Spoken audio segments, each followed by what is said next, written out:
Welcome to the 12 Report with Blessings Mosugu, and these are the headlines. Demonstration over e-transmission of results continues in Abuja. Vice President Shettima leads federal government's delegation to Kano after market fire incident. AU summit ends with leaders committing to institutional reforms, continental stability. And as usual, we have our reporters stationed in different parts of the country and beyond. Aishat Saliu, Sagir Ibrahim and Idonk Joseph are on standby in Abuja, while Israel Iferopo joins us from Lagos. We've got the details in a moment. Let's start off with the controversy surrounding the electoral reform, where protesters have returned to the gate of the National Assembly to resume the Occupy NASS demonstration, demanding the mandatory electronic transmission of election results. The demonstrators are insisting that the real-time clause be explicitly included in the Electoral Act Amendment Bill to ensure transparency in future polls. They maintain that the current version passed by the Senate leaves too much room for manual interference. The atmosphere at the National Assembly complex remains charged as civil society groups and concerned citizens vow to remain until their demands are met. And to give us updates of this, News Central Sagir Ibrahim joins us live now. Sagir, the protesters are back despite the Senate's recent amendments. What specific language in the bill are they still contesting till date?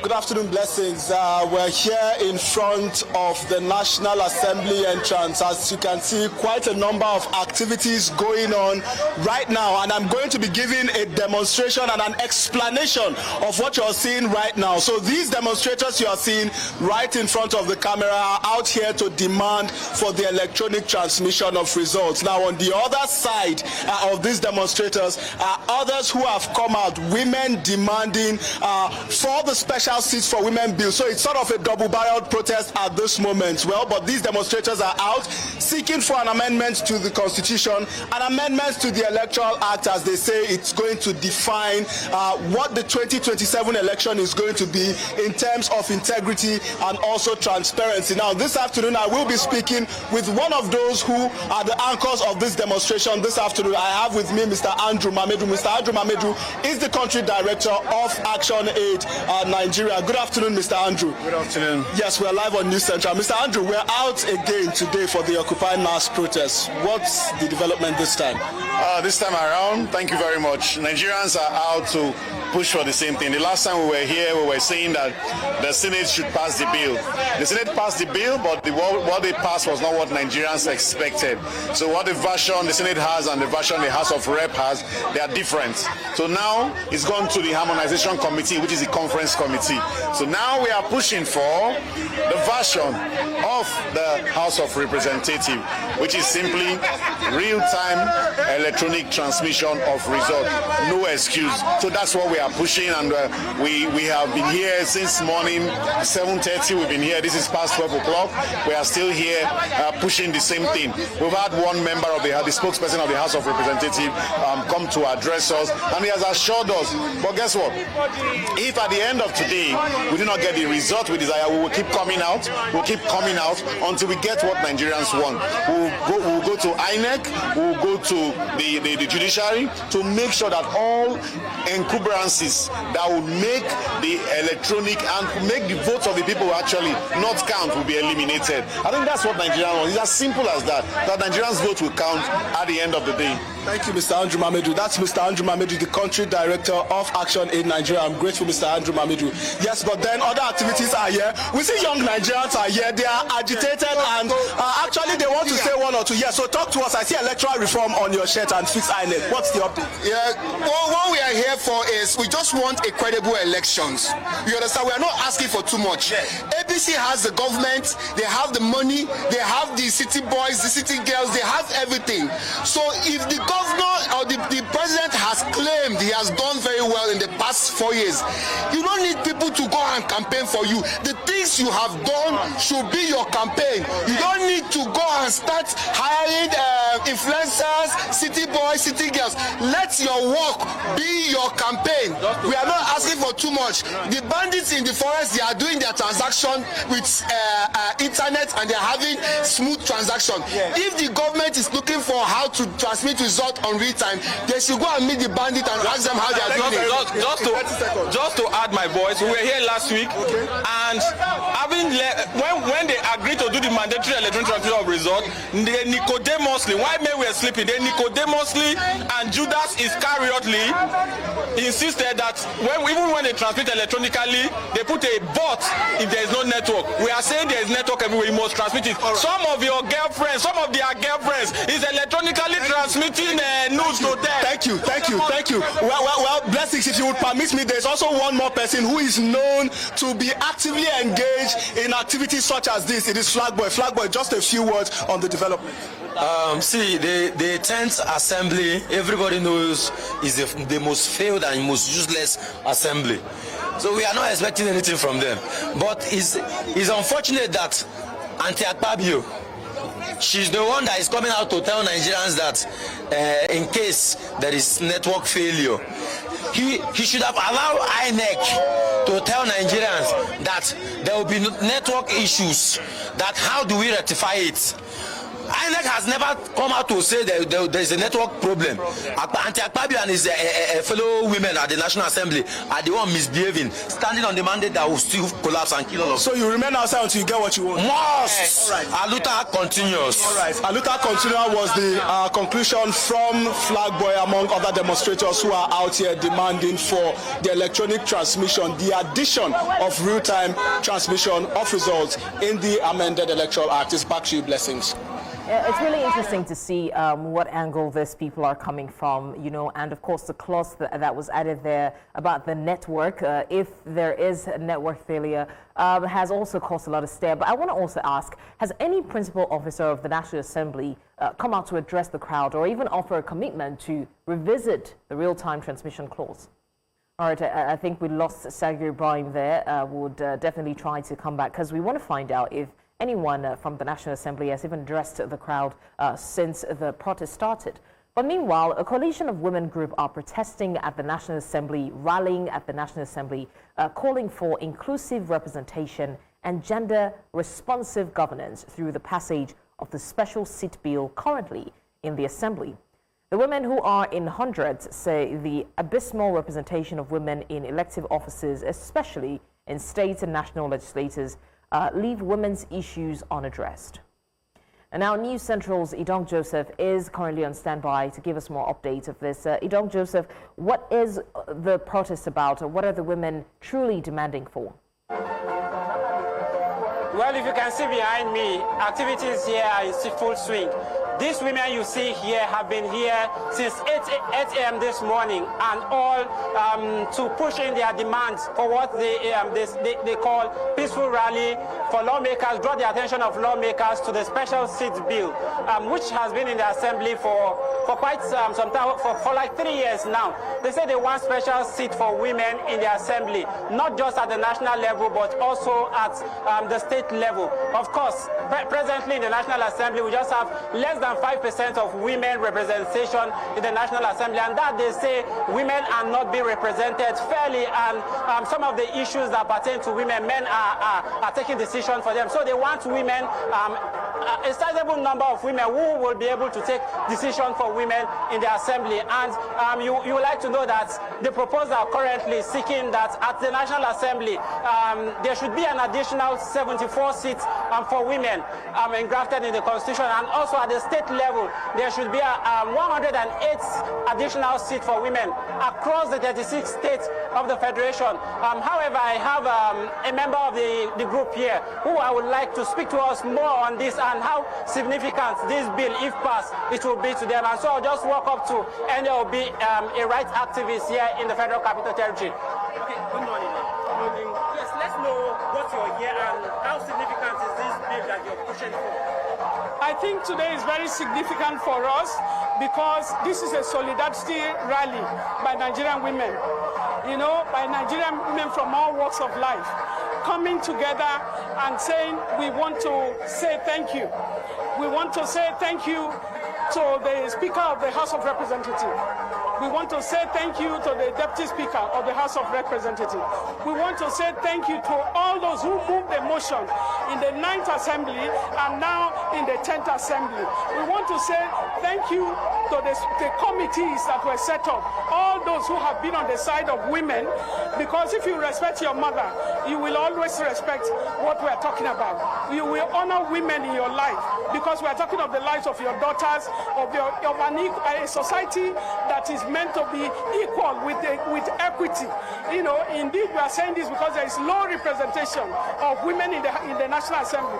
The whole of National Assembly, 16 women, 109, 4 women, and this is where we are. You know, so, and then 14 houses of assembly, no woman at all. We've been singing it as if we are singing. How do you take decision about women without women?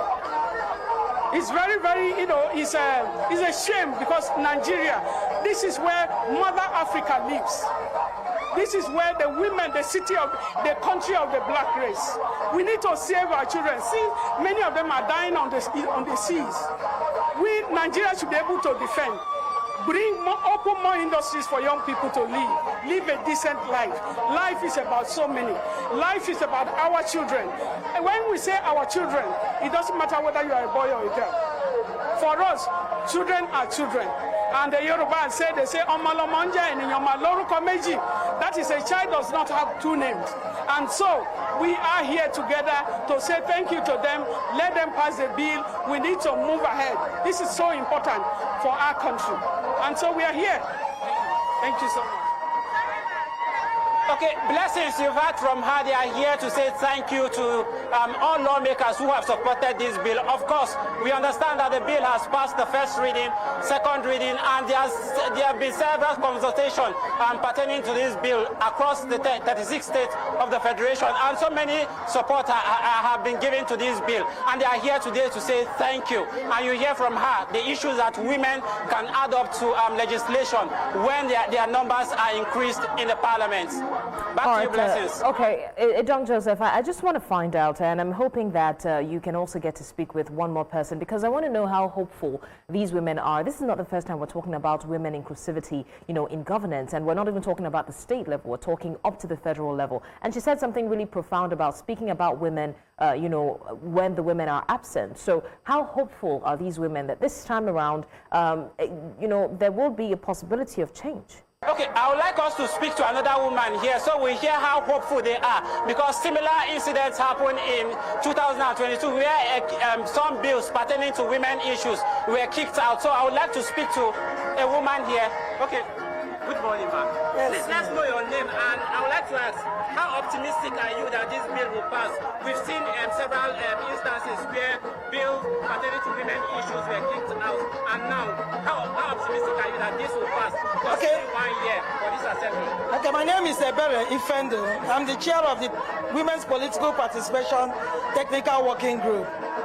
If you're asking me how optimistic I am, 100% optimistic. The Senate President on the 6th of March 2025 said clearly that no bill concerning women will be thrown out of the National Assembly. The Speaker of the House of Representatives is solidly behind this bill. The main champion of this bill is the Deputy Speaker of the House of Representatives. The Senate Deputy President is also behind this bill. Then talk about the members. We have reached out to different people there. Reached out to the Southeast Caucus, Southwest, North Central, Northeast, South, every region. We have reached out to them, and they have given us their word that they will vote for the bill. How else do you want us not to be optimistic? It's about integrity, it's about character, it's about who they are. So throwing away this bill will make them, you know, lose credibility. And that's what I know, that no member of the National Assembly will want to do that. Again, we are not here today, you know, to protest. We are here on a solidarity advocacy walk. As a reminder, they are convening tomorrow to look at the Electoral Act. But we are saying that the Special Seats Bill is as important as the Electoral Act. We are talking about electoral integrity. Can there be electoral integrity without inclusion of women? So this is the right time. We are here actually to say, speed up the passage of the bill. Don't wait until you are going to vote on the 40 bills. Vote for special seat bill now. That's all we are saying. Okay, blessings you've heard from her. They are very optimistic. Presently, there are 40 bills from the Constitution that need review. And the women bill, the special seat bill is one of them. And she's saying that they are optimistic that this bill will pass and will not be rejected like the female bill that was rejected in 2022. They are optimistic according to what they are telling us here. All right, Idong Joseph there bringing us an update on the Women Coalition who are rallying at the National Assembly today and demanding just one thing, a seat at the table. You're still live with us on the 12 Report. We go on a short break, and when we come back, we've got more stories. Do stay with us. Many thanks for staying with us. Now, in Lagos, residents have expressed mixed but largely positive reactions to the ongoing rehabilitation of the Lekki-Epe Expressway as the project enters its 22nd day with visible progress. And many commuters say the pace of work has been encouraging, noting that significant sections of the road have already been resurfaced despite heavy daily traffic. The first phase of the project covers the 20-kilometer stretch from Chevron to Igwefo under an intersection improvement plan. Well, right now, News Central's Israel Iferobo is live on ground for updates on this story. Good afternoon, Israel. Now, we see work is continuing on the Lekki-Epe Expressway. What is the latest from there? Hello, Blessings, and good afternoon to you. Absolutely, the work is ongoing here on the Lekki-Epe Expressway. This is a job that the state government told us will last for 64 days. From the look of things, it seems like they just might be on schedule so far with the pace of work that we have witnessed on this stretch of the road. Well, here exactly is the Legacy section of the Lekki-Epe Expressway, and as you can see, it is a little bit chaotic because this is where the diversion starts here on the road, where people will be merged into just one lane, and that's why you see there's a bit of traffic here just behind me here. But yes, indeed, so far so good. The state government did say that they have been able to cover some sections of the road from Chevron to Igboafo. That's about 1.06 kilometers. It was completed in about 6 days. And then there's also Igboafo all the way to Jakande, and that's about 1.57 kilometers. That was also completed in about 8 days. And what they've also done is from Jakande all the way to Chisco. This section has also been completed, and that's about 1.88 kilometers, and it was done in about 9 days. Well, stay with me now as we just go ahead now and speak to one of the site engineers here who will be telling us what exactly is the situation right now as the pace of work here continues. Okay, so Engineer Chinedu, thank you for talking to us. This is News Central TV. I can see a whole lot is happening here on this section of the road. Let us know exactly what's happening right now. So right now we are preparing the existing carriageway for asphalting. So what we have done is we have milled the initial surface. Right now we are doing a little bit of cleaning and dressing. Some areas have weak spots, so we have to get rid of them before priming so that the surface can receive our asphalt properly. In the next couple of hours or so, we will be done with the blowing, and then we'll know that we are ready for asphalt. Then we can call in for asphalting. How fast will you say this job is going? I will say that we are within schedule, and we are trying our best to also improve on the pace, and without also inconveniencing the residents and commuters much. So this is the Lekki Legacy section, and this particular place now, it goes all the way to where? This gets to the Marawa intersection. So it's about 1.5 kilometers in length, and so the schedule is about 6 to 7 days. So we are within schedule of course, and then we hope to meet up the time and probably do better than the time scheduled. That means from here all the way to Marawa, and then from Marawa all the way to Lekki. Yes, to Admiralty, then Admiralty to Lekki Phase 1. So is this going to be done in record time? We hope so, and we pray so. With the support of everyone, we can do that. So we're working within all possible means to get it done fast. Engineer Chinedu, thank you so much for talking to us. Well, blessings, there you go. This is the update. This is latest here on the Lekki-Epe Expressway. Absolutely beautiful. That's what the people here have been saying. Although you cannot take away the fact that Lagosians are experiencing massive traffic here on this particular section of the road. All the way down here, this is a section that should be completed in about 8 days. The milling is continuing. They will fill up all these potholes and put some new asphalt on it in the next few hours. And then another diversion will now continue all the way from Marwa down to Admiralty. So this, blessings, is the latest here on the Lekki-Epe Expressway as the rehabilitation work continues, blessings.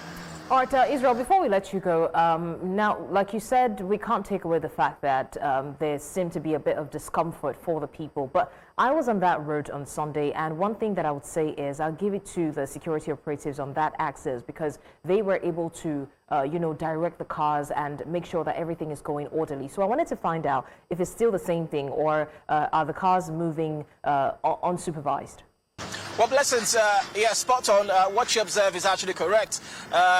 Recall that the state government did say that there will be some heavy security presence on this road. The officials from LASMA and other agencies as well, even those from the LCC are also on ground to ensure that things are moving smoothly. The first time I was here, there was a bit of chaotic scene with motorists almost ramming over the barricade, but that is not happening today. Beside the discomfort here, I think Lagosians will appreciate the fact that this job needs to be done. The traffic is moving, although slowly, but this is just what it is for now. Security situation is okay, and Lagosians are going about their businesses right here on the Lekki-Epe Expressway.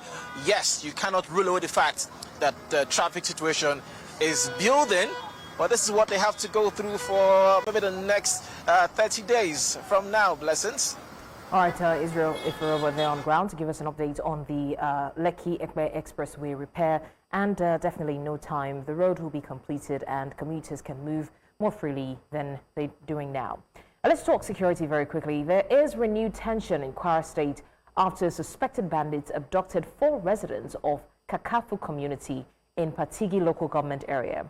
The attackers reportedly struck around 1:30 a.m. on Sunday, firing gunshots into the air and throwing the quiet settlement into panic.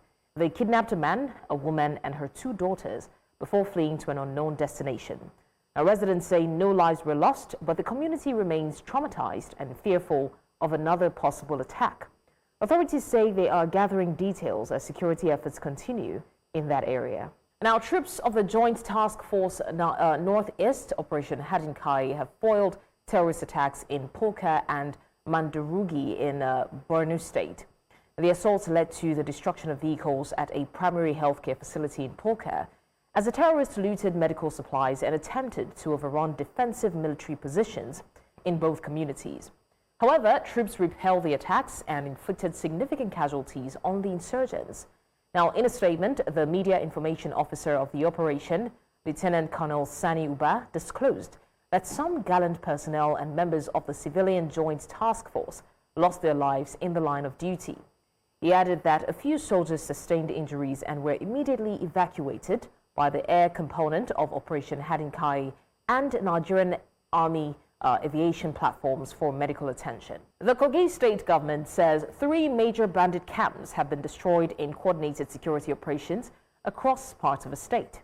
A joint task force comprising operatives from the Office of the National Security Advisor, the Nigerian Army's 12th Brigade, the Navy, Air Force, Police, Department of State Services, alongside local vigilantes and hunters, carried out the offensive.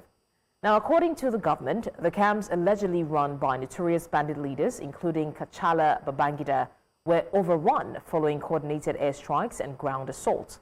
Security sources say several bandits were neutralized while kidnapped victims held at the camps were rescued. The victims are receiving medical care as we speak and are expected to be moved to internally displaced persons camps before reunification with their families. Now, the Edo State Special Security Squad against cultism and kidnapping has intensified stop-and-search operations across key flashpoints in the state as part of renewed efforts to curb cultism and violent crime.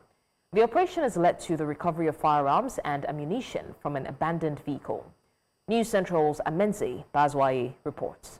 Following recent security concerns and reported killings in parts of Edo State, authorities ordered heightened surveillance to prevent further escalation.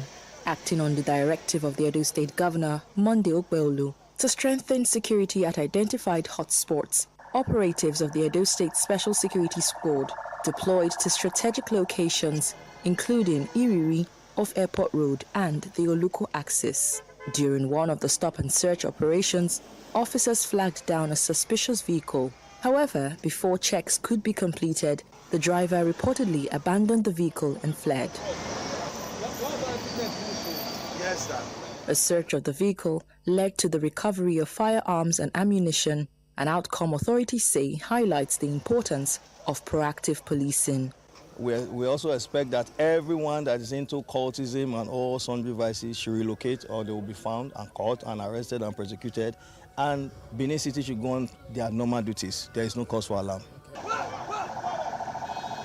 Reacting to the development, the acting chairman of Ovia Northeast Local Government, Omo Igbinake, commended the state government, describing the operation as a timely intervention to prevent further violence. I want to thank the executive governor of Edo State, President of Senator Monday Okbeolu, for the quick response in tackling this issue of court-related matters. It has never happened like this before. I want to give kudos to him, the member of the team. If you see the team now, they are outside, trying to tackle the issue of court-related matters in order for to spread. Security officials say the operation is part of a broader strategy to dismantle criminal networks and disrupt court-related activities across the state. They assured residents that the situation is under control and urged the public to continue providing credible information to security agencies. According to the squad, efforts to combat cultism, kidnapping and other violent crimes in Edo State will continue. In Edo, for News Central, Ameze Bazwai. We're still staying in the FCT now. Protesters under the Mega National Movement for Good Governance staged a demonstration at the headquarters of the Economic and Financial Crimes Commission in Abuja, demanding accountability from former Nasir El-Rufai ahead of his scheduled appearance before the anti-graft agency on Monday, February 16, 2026. Carrying placards, the protesters urged authorities to prosecute alleged financial misappropriation during his tenure in Kaduna State. They also called on EFCC to follow due process and resist any attempt to politicize the investigation. News Central's Aishat Saliu is on standby to give more update on this development. Aishat Saliu, what is the update on the ex-Kaduna State governor's appearance before anti-graft agency? Well, blessings. We've been here for a couple of hours, all day, all morning. As you can see just right behind me, this is the entrance leading into the headquarters of the financial crime. You can see the move to support the former governor. They were equally here, but they were not allowed to take their own protest. As a matter of fact, they were dispersed using tear gas canisters.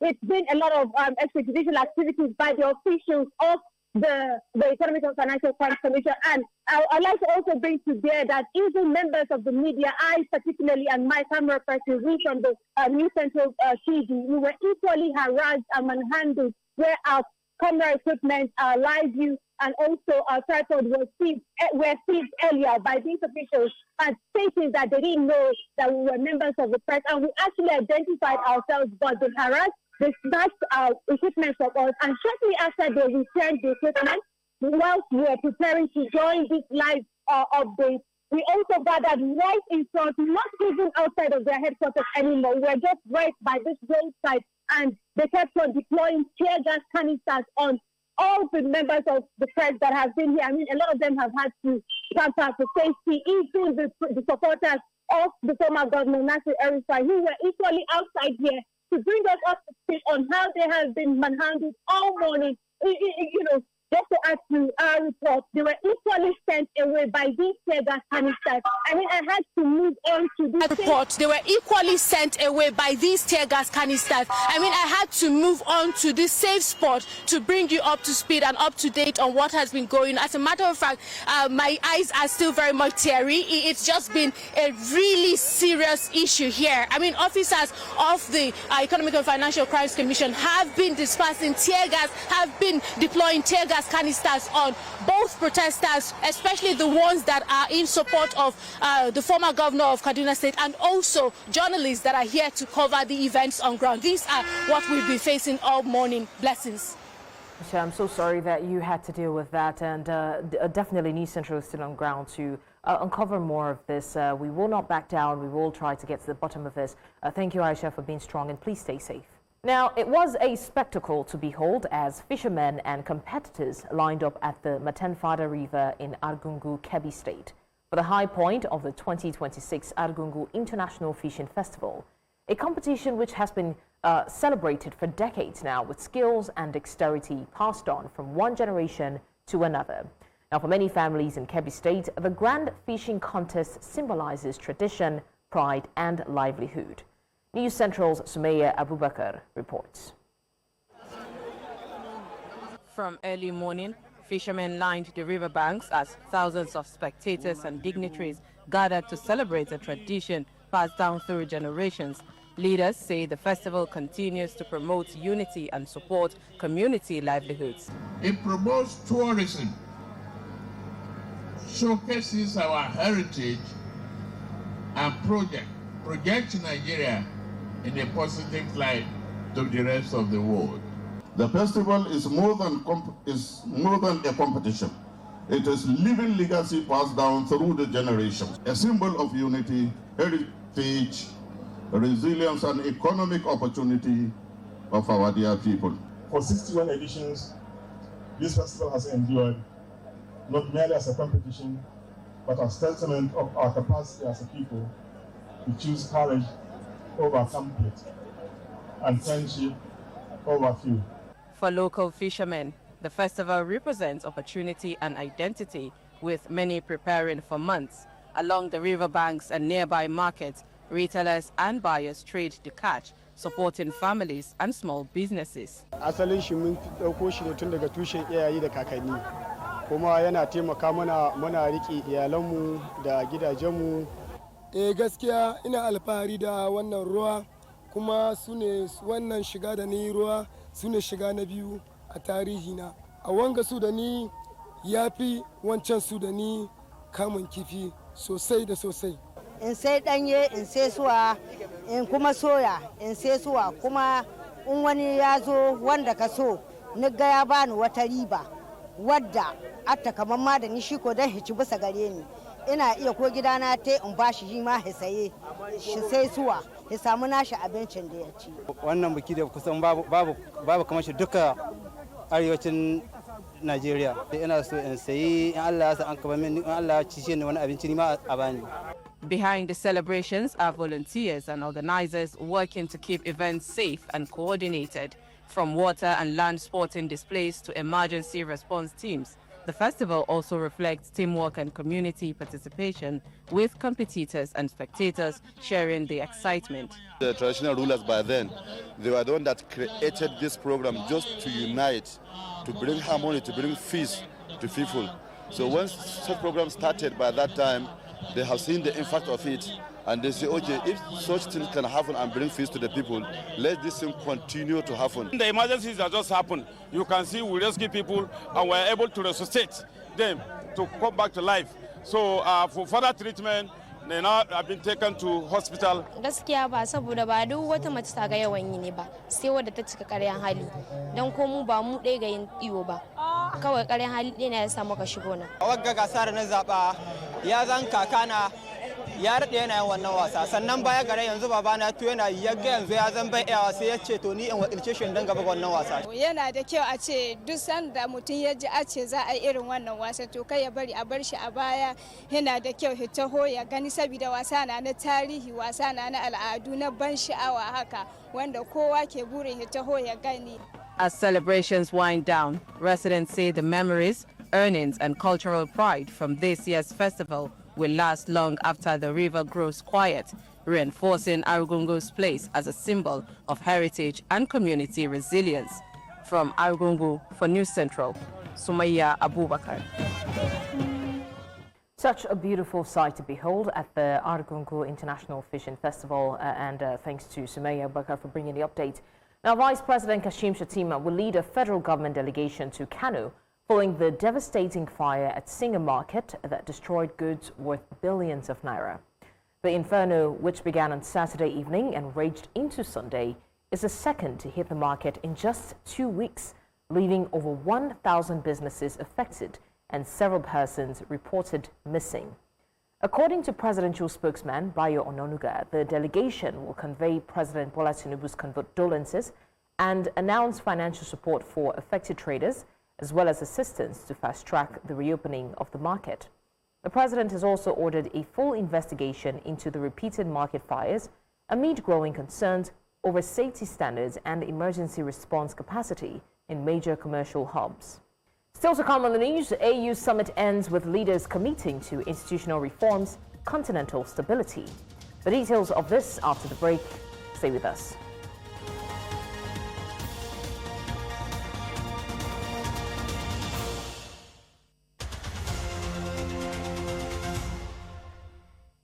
Many thanks for staying with us. Now let's talk business. Nigeria's headline inflation may edge close to 19% in early 2026 due to base year effects, analysts say, even as underlying price pressures moderate.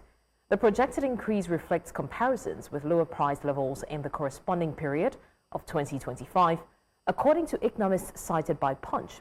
Now, core inflation drivers such as food and transport costs are expected to rise, though at a slower pace than in 2025. Now, experts say monetary and fiscal policy responses will be critical to managing inflation expectations and safeguarding consumer purchasing power, as timing and methodology in base calculations influence headline figures. And now to foreign stories. The 39th African Union Summit has closed in Addis Ababa, with leaders calling for peace and development in the continent. The Assembly formally welcomed President Evariste Ndayishimiye as chairperson of the African Union for 2026 and launched the AU theme of the year 2026, ensuring sustainable water availability and safe sanitation systems to achieve the goals of Agenda 2063. The chair of the AU Commission, Mahmoud Ali Yusuf, also touched on the multiple conflicts raging in Africa, calling for the silencing of the guns across the continent. And now joining us to discuss this further is a foreign policy analyst, Bolu Michael B. Thank you for joining us, Bolu. Now, how significant would you say the AU's renewed focus on the silencing the guns in Africa agenda, and what challenges could impede its 2030 goals? Thank you very much for having me. You see, Africa remains the world's most conflicts-affected continent. We have active wars in Sudan, Somalia, the Sahel, Eastern DRC, and Mozambique. The Silencing the Gun initiative, I think, was launched around 2013 and had deadline of 2020, but it failed and they had to push it to 2030. And what we are seeing between that time and now is the multiplication of conflict. We've not been seeing that much decline. Since 2020, Africa has seen about 7 military coups from Mali. Mali was, I think, twice. Guinea, Burkina Faso, also twice. Niger, Gabon. Then the outbreak of the terrible Sudan civil war with over 50,000 people dead. And we've been seeing escalating insurgencies across the Sahel. So what guns are we silencing, really? So instead of silencing the guns, what we are seeing is the guns being fired the more. And it's not only by insurgent groups, we are seeing it across by state actors, overthrowing government that the AU is supposed to protect. So the real problem, in my opinion, isn't the lack of commitments, that the AU has no enforcement mechanism. So I feel what needs to be done is to make conflict prevention economically rational for member states. Right now, the leaders, they face no economic penalty for letting conflicts fester in their country. We have regional blocs like ECOWAS, SADC, EAC, and the rest of that. If they can impose some form of, trade suspension and asset freezes on those who perpetrate this evil on the continent, I think they would rethink their stance before they go on about causing conflicts. So how does the AU's zero-tolerance stance on unconstitutional government changes impact political stability across member states? Well, the zero-tolerance policy, I think, is just on paper, because despite having these policies in place, we've not seen any attempted coup stop. Maybe the one in Benin Republic, I think that's probably just luck. But since adopting this stance in year 2000, we've experienced about 20 successful military takeovers, with 7 occurring just in 2020 alone. So I feel it's just exists on paper as of now, without any teeth in practice. And if you look at it, listen, every coup-led government since year 2000 has been in power, from Mali to Guinea, Burkina Faso, Niger, Gabon. Maybe Gabon, now democracy, Guinea also, Doumbouya is there, but we still have the same military leaders in power. So what difference? Because they're just military personnel changing clothes. So the day you suspended them, that's expected. They won't participate in meetings and things like that. But the coup leaders are still there. So the conflicting interest is among member states. So many members, they came to power in questionable means. They have allegiance to countries like Russia and France backing them, which undermines AU's unity, in my opinion. So how might the leadership style and the priorities of the newly elected African Union chairperson influence the AU's agenda on peace, on security, and even continental integration over the next year? Okay, the way the leadership of the AU works is that they kind of rotate annually across regional blocks. So this it's more like a quota kind of thing, but in practice, I feel it kind of leads to a leadership discontinuity, because every new chair that comes in, they have their own national priorities, and this kind of sideline the long-term AU initiatives. They'll come in, they'll say, oh, their own priority is infrastructure, and the next one comes in next year, say water security. Another one comes and says, oh, youth employment is the priority. But one thing has been central that we really need to focus on is peace and security. Peace and security remains a chronic problem on the continent, because there's no single leader that has long enough time to actually drive the agenda and accountability. So I feel like the problem of the AU is kind of structural. The one-year term is not adequate. So what I would like to see is to empower the AU Commission chairperson, make it a permanent executive role, similar to what the European Commission is operating right now. So we can rotate the chairperson, it can be ceremonial, but the commission chair must be the chief executive with multiple year term implementation authority. I think when we have that kind of structure, we'll be able to, see this agenda through. All right, Bolu Michael B., thank you so much for joining us to discuss the AU summit closure. And like I would always like to say, we look forward to seeing how this turns out. If you would agree, security concerns continue to dominate national conversations. Nigerians grapple with a wave of violent incidents, rising fear in rural communities, and growing questions about how effective current strategies really are. Now, across several regions, attacks on villages, kidnappings on highways, clashes involving armed groups have once again exposed the fragile balance between military operations and civilian safety. Now, while authorities insist that progress is being made, many civilians say that the reality on the ground still feels uncertain and unpredictable. Beyond the headlines, the deeper issue is trust. Communities want to see visible protection. They want to see faster emergency responses, and they want to see clearer communication from those who are actually in charge. Each new incident reignites debate about intelligence gathering, about coordination between security agencies, and whether enough resources are even reaching the frontline officers. Now, for many Nigerians, security is no longer just a policy conversation in Abuja or in Lagos or in the north. It's a daily calculation that affects how people travel, how people work, how people farm, how people go to school, and even attend social gatherings. There's also a growing economic angle to this crisis. Like I said, farmers abandon their fields, traders avoid certain routes, and investors hesitate to expand into volatile areas.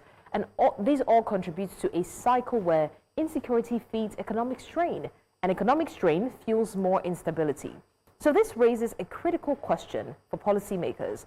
Is the country responding to symptoms or truly addressing the root causes like unemployment, like local grievances, like just nipping this in the bud and not rehabilitating any of the terrorists that are arrested, and weak community policing structures? Nigerians deserve measurable outcomes and not just reactions. But at its core, security is not only about military presence. It's about restoring confidence. It's about protecting livelihoods. It's about ensuring that everyday life can continue without fear. Already, the lifespan in Nigeria has been reduced to like 50 or 60. But now insecurity has even made it so uncertain that you will go home or go out and come back safe.